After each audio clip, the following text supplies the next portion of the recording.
This is the drink that greases the wheels in China. The town of Maotai is home to the world's most valuable liquor brand. Corrupt officials prefer it because they only drink the most expensive brand. And their love of it enables the price to go up even more.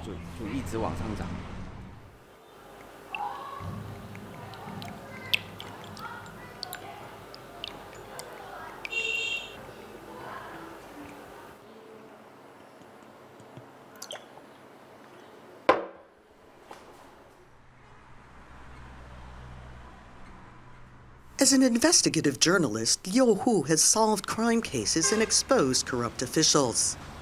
His work led to him spending a year behind bars. Now he's come to Maotai, home to China's most popular liquor brand.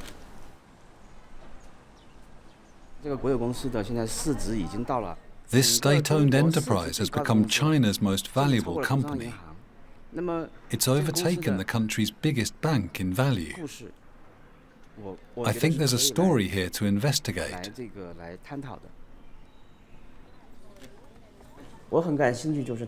Here's what I'm interested in. This company suffers from all the ills the Chinese government suffers from: bureaucracy, lies, and all sorts of inefficient oversight. The story of Maotai liquor goes back to China's civil war in the 1930s, when Chiang Kai-shek's nationalist troops were pursuing the communists. The Red Army embarked on a one-year-long escape known as the Long March. In southern China, they came across the town of Maotai, home to some fine distilleries. It was a thrilling experience, as some soldiers later wrote home in their memoirs. When we opened the cellars, the fragrance would fill our nostrils. The owner was a well-known reactionary. Of course, we confiscated all the liquor.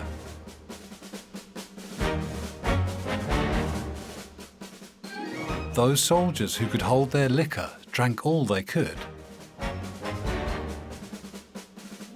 Those who couldn't would get a pot and soak their feet in it.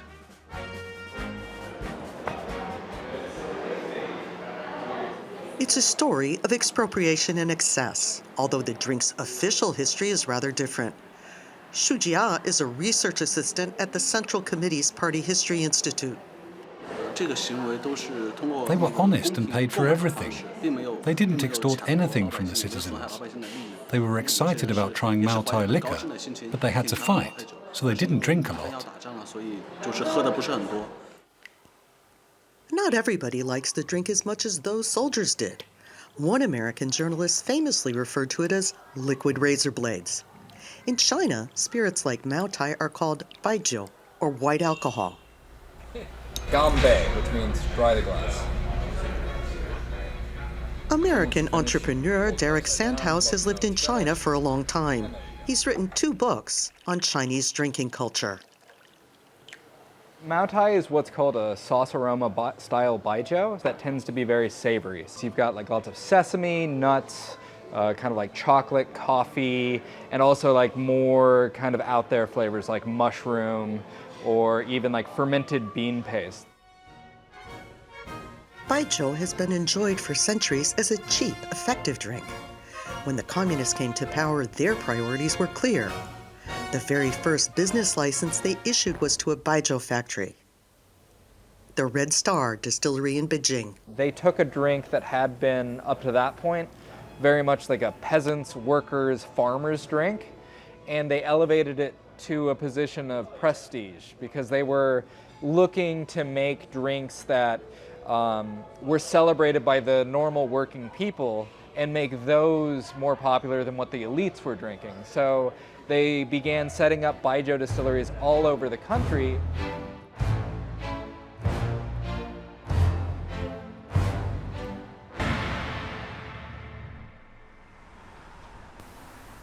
It didn't take long for the communists to remember the small family-owned distilleries in the town of Maotai.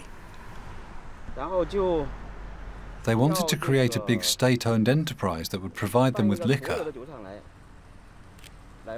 So they expropriated the owners. One of them didn't agree to hand over the factory, so they executed him.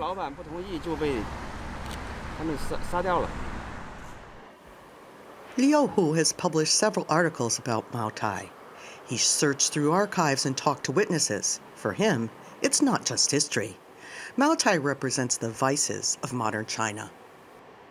This is the liquor the Chinese bureaucrats like. They don't drink any other liquor. And entrepreneurs have to buy this liquor. They feel it's expensive, but they have to buy it. It has to be this liquor, otherwise they won't be able to establish a relationship with the officials. The power of the Chinese government is too big. You need to keep the officials happy, otherwise you'll have bad fortune. In China's system of state-controlled capitalism, bribes are often the only way to get things done.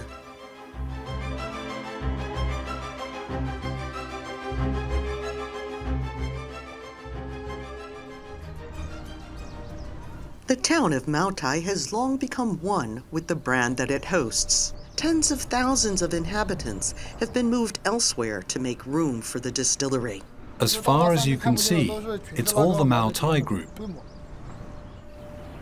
Chen Kai's family runs a private liquor factory within sight of the state-owned distillery. Since China allowed private businesses in the 1980s, thousands of small distilleries have set up shop in town. The liquor is made from sorghum and wheat, fermented in pits in the earth. Unlike Western distilled liquors, this one is fermented dry. Try and smell the liquor's fragrance.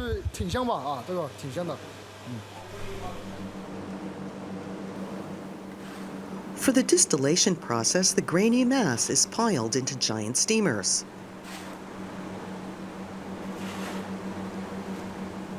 Then water is boiled and the steam passes through the mash, releasing the alcohol from the fermented grain. It's a technique that is unique to Chinese spirit production.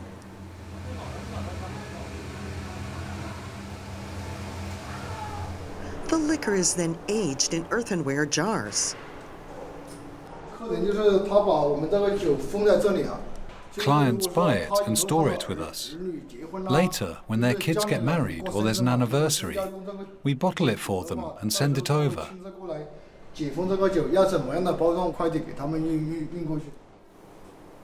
This service is their business model. At the famous state-owned distillery, only top officials can get that treatment. By the late 1950s, the drink had become so important to the communists that nothing would stand in its way, not even catastrophe. At the time, Mao Zedong's so-called Great Leap Forward led to an economic disaster. The experiment in collectivization produced one of the biggest famines in human history. Tens of millions of people starved to death. Yet the government assigned grain quotas to make sure the Maotai factory wouldn't run out of stock. While farmers were starving in the fields, the factory continued producing liquor for the party elite.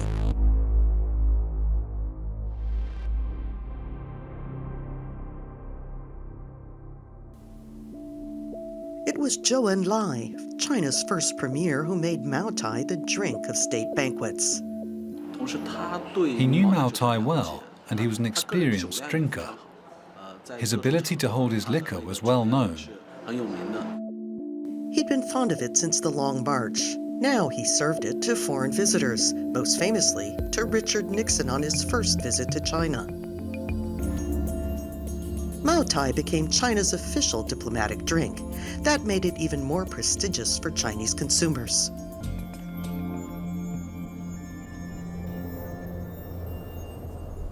Today, the Maotai company is worth almost 350 billion euros.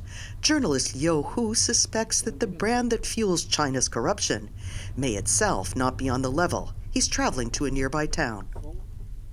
The Maotai company has registered an appellation of origin, so only spirits produced in the town of Maotai can be called Maotai. They can't be produced elsewhere. But here, 50 kilometers from Maotai, he discovers that the company is building huge production facilities. To meet steadily rising demand, the firm has launched various products, costing between a few dozen to several hundred euros. Liu Hu finds out that some of it is being produced here and not in Maotai itself.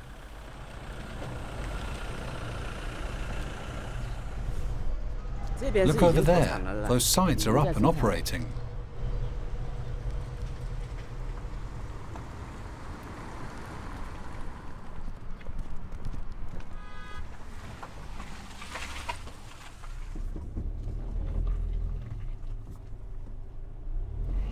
No one cares what they do.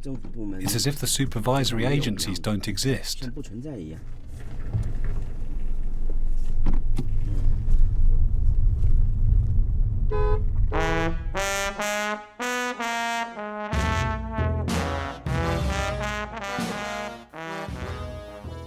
For Liu Hu, the story of Maotai is one of corruption, but for many customers, the brand's proximity to power makes it even more desirable. A few years ago, when President Xi Jinping started his anti-corruption campaign, prices of Maotai dropped. But today they're on the rise again. A bottle of its premium brand sells for more than 200 euros, and even the cheaper varieties do well. The vendor says this one has just risen by more than 10 euros. It was under 20, now it's at 30, she says. There are many people who collect Maotai, who see it as an investment. They buy the bottles not to drink them, but to store them. To them, it's not so much a liquor anymore as a financial product. Maotai is the spirit of the powerful in China. Liu Hu intends to keep it in his sights.